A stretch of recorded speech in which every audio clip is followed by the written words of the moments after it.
That's just the meanest shit is when you get to, I mean, like, that's why there's a blowback against, like, edgy shit or whatever. But I feel like the reason a lot of, like, edgy shit doesn't work anymore is because a lot of the moral scolds are actually mean people themselves. Right. So it's not funny to them because they are just looking for a way to justify being shitty to people through, moralism or whatever. But when, like, and there's moments where I've been, like, expressing empathy and I've been met with somebody just doing the meanest shit possible, and it fucking makes me laugh so hard. Yeah. There was, like, a retarded kid one time that, or, like, he was like autistic or something. It was just my friend Nathan, and like, the kid had, like, a Game Boy or something, and he was like, "Hey kid, where'd you get that Game Boy?"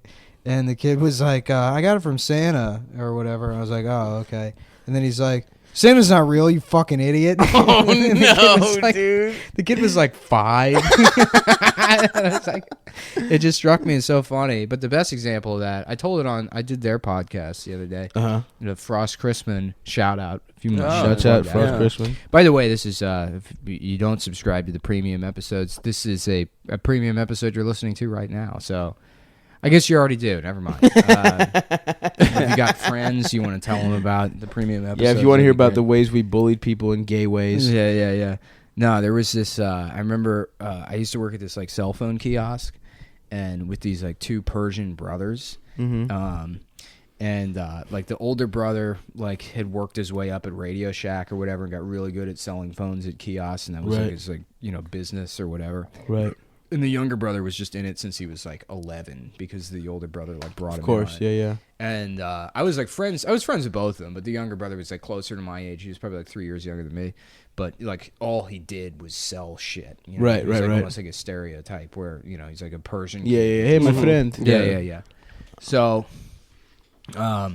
me and him would just rip people off. We worked at kind of like a shittier mall or whatever. Right. Like, most of the people that came in, like, I learned occupational Spanish just to fucking sell legal immigrants, like, $900 Nextel phones that they didn't need or whatever.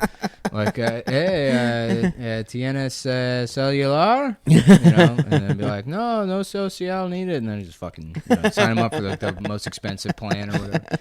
And, yeah, me and him had, like, a contest one time to see who, like, could, rip people off the most with, like, like these, like, some used to sell ringtones back when you could only put, like, 5 ringtones on your phone. Yeah. And so we're selling them for, like, 20 a piece, 30 a piece sometimes. Just ringtones? Yeah.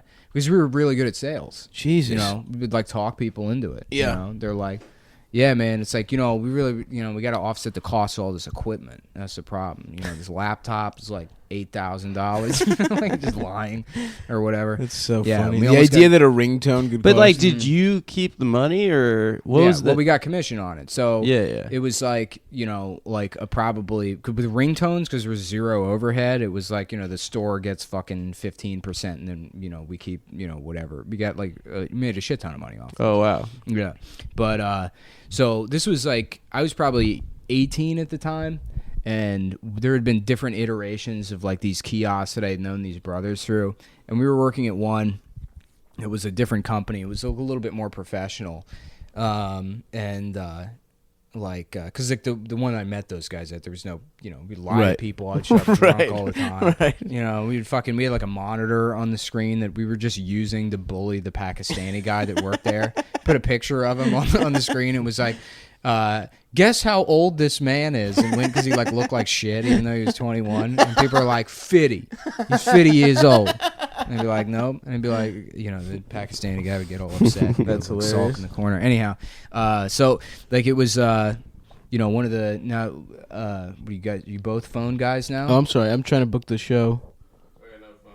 All right. I don't know why I've been telling this story so long. No, I'm listening. Yeah, I'm listening. Yeah, no, I'm serious because there's very little payoff here. This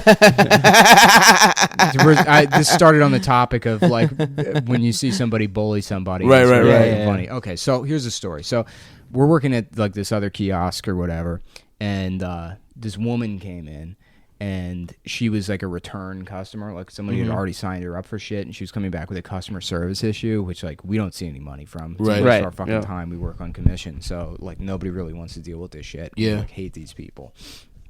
And she was, like, 50, and she had her, like, adult retarded son with her. Hell like yes. This like weird guy with this like weird like bird face and like just like weird posture. Just like in his pants, but he dressed like Adam, but like not ironically. Right. He's getting Kirkland signatures for real. Yeah.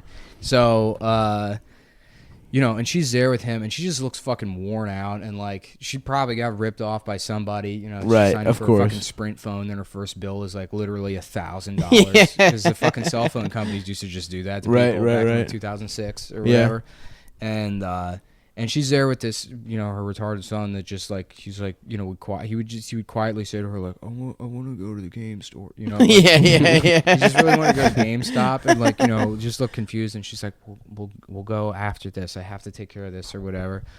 And so the younger brother was like helping them or whatever. He's like, nah, see, that's part of the plan that's in the contract or whatever. And he's like clearly like losing his patience with this. But I'm watching this, and this woman's like strung out, and she's like, I just don't have the money to pay for the, whatever. Right. And then I'm like constructing this story in my head for this woman and her like poor son, and like she's like, you want to have a kid, and then you have a kid, and then it comes out disabled, and that's gonna be a fucking disappointment. But then it gets to a certain point where like, she's up at night, like, why isn't he dead yet? And it's like, don't think that, like just the torment of like having a 37-year-old Jesus Christ, disabled son you have to take care of. And I'm like almost at the point of like I'm almost about to cry. Like watching this woman, and I was like, it was like near the holidays too. Yeah, of course. It's just like really sad. It's hard, yeah. It was like really fucking sad witnessing that. And then eventually like they leave or whatever, and the younger brother or whatever, I'm like watching them walk away, and I'm like really sad. And he's like, he just looks at me, he's like,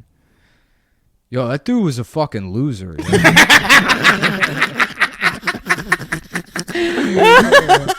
That fucking guy, dude, he's a fucking loser. That's what he calls retarded people.